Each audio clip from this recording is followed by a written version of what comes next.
Hi friends, ఎలా ఉన్నారో అందరూ బాగున్నారనే అనుకుంటున్నాను. ఈ రోజు మరో కుకింగ్ వీడియోతో మీ ముందుకు వచ్చేసానండి. వీడియోలోకి వెళ్ళబోయే ముందు ఒక విషయం చెప్పాలనుకుంటున్నాను మీకు. నేను ఈ రోజు నుండి లంచ్ బాక్స్ రెసిపీస్ అనే సిరీస్ స్టార్ట్ చేయబోతున్నాను. అందులో భాగంగా ఈ రోజు ఫస్ట్ డే నేను టమాటా రైస్ చేశాను అనమాట. అందుకని మీతో షేర్ చేసుకుంటున్నాను.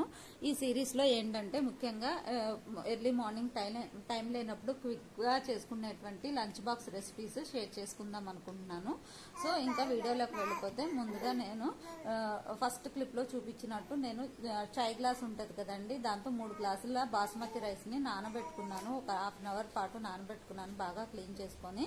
ఆ తర్వాత ఇంకా కుక్కర్ పెట్టుకొని అందులో ఆయిల్ వేసుకున్నాను. ఆయిల్ వేడెక్కాక దాంట్లో కొంచెం 2 లవంగాలు, ఒక చిన్న చెక్క ముక్క, తర్వాత ఇలాచి, ఒక బిర్యానీ ఆకు వేసుకున్నాను. అవి ఒక 2 నిమిషాల పాటు ఆయిల్లో ఫ్రై అయ్యాక అందులోనే ఒక మీడియం సైజ్ ఆనియన్స్ 2, ఆ తర్వాత ఒక 2 పచ్చిమిర్చి కోసి వేసుకొని ఫ్రై చేసుకున్నాను. ఇవి కొంచెం గోల్డెన్ కలర్ వరకు వచ్చే వరకు ఫ్రై చేసుకోవాలి అన్నమాట. వీడియోలో చూపించిన విధంగా మధ్య మధ్యలో కలుపుకుంటూ గోల్డెన్ కలర్ వచ్చే వరకు ఫ్రై చేసుకోవాలి.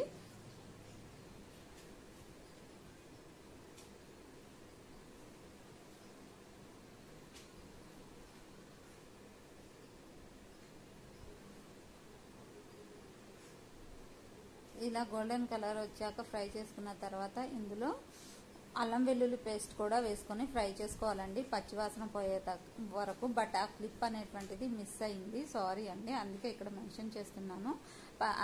ఒక టీ స్పూన్ ఉంటుంది కదా, దాంతో ఒక స్పూన్ అల్లం వెల్లుల్లి పేస్ట్ వేసుకుంటే సరిపోతుంది. ఎందుకంటే చిన్నపిల్లలు కాబట్టి ఎక్కువ కారం లేకుండా ఉంటుంది.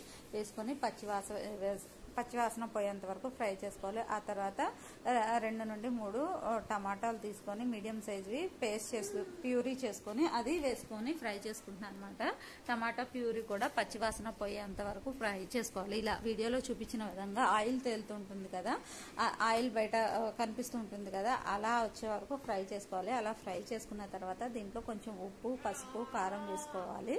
ఆ తర్వాత దీంట్లోనే కొంచెం గరం మసాలా ఉంటే బిర్యానీ మసాలా వేసుకోవచ్చు. నాకు ఉంది అని వేసాను, లేకపోతే అది ఆప్షనల్, వేసుకోవచ్చు వేసుకోకపోవచ్చు. ఇది చిన్నపిల్లలకు కాబట్టి, చిన్నపిల్లలకి లంచ్ బాక్స్ రెసిపీస్ కాబట్టి నేను అన్ని కారాలు అవన్నీ కొంచెం తక్కువ వేస్ట్ చేశాను. మీకు కావాలంటే ఎక్కువ కూడా వేసుకోవచ్చు.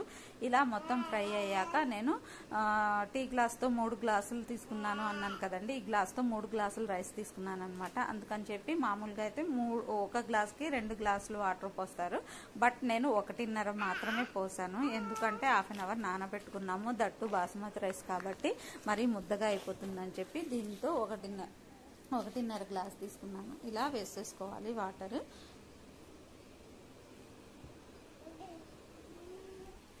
మొత్తం 4.5 గ్లాసులు వాటర్ తీసుకున్నానండి. దీంట్లో తీసుకొని ఇలా మొత్తం కలుపుకున్న తర్వాత ముందుగా మనం పెట్టుకున్నటువంటి బాస్మతి రైస్ని దీంట్లో వేసి బాగా కలిపేసుకొని ఇంకా కుక్కర్ పెట్టేసి హై ఫ్లేమ్లో పెట్టి మొదటి విజిల్ వచ్చే వరకు ఉంచాలి. ఆ తర్వాత లో ఫ్లేమ్లో 2-3 విజిల్స్ వస్తే సరిపోతుంది, ఇంకా ఉడికిపోతుంది అనమాట టమాటా రైస్. ఇంకా ఆ తర్వాత మనం పిల్లలకి లంచ్ బాక్స్లో సర్వ్ చేసి పంపించడం అండి. సారీ అండి, చెప్పడం మర్చిపోయాను. కొత్తిమీర కూడా వేసేసి కలిపేసుకొని కుక్కర్ విజిల్కి పెట్టేసేయాలన్నమాట. పెట్టేసి చెప్పాను కదా ఇందాక, ఒక విజిల్ హై ఫ్లేమ్లో పెట్టి ఒక విజిల్ వచ్చే వరకు ఉంచాలి. ఆ తర్వాత లో ఫ్లేమ్లో 2 విజిల్స్ పెడితే సరిపోతుంది. ఇంకా టేస్టీ టమాటా రైస్ అయితే రెడీ అయిపోతుంది. చూపించాను కదా వీడియోలో చూపించిన విధంగా. ఇంకా అంతేనండి, దీన్ని లంచ్ బాక్స్లో సర్వ్ చేసి పిల్లలకి ప్యాక్ చేసేయడమేనండి. ఎర్లీ మార్నింగ్ మనం చాలా బిజీగా ఉంటాం కదండి, ఇలాంటి ఈజీ రెసిపీస్ అయితే త్వరగా అయిపోతాయి. సో నేను ఇవాళ నుండి ఇలాంటి ఈజీ రెసిపీస్ ఒక సిరీస్ లాగా మీతో షేర్ చేసుకుందాం అనుకుంటున్నాను. ఎంకరేజ్ చేస్తారు, లైక్ చేస్తారని అనుకుంటున్నాను. ఈ వీడియో మీకు నచ్చితే please like, share, subscribe to my channel చెన్నైలో Telugu ma'am. Thanks for watching.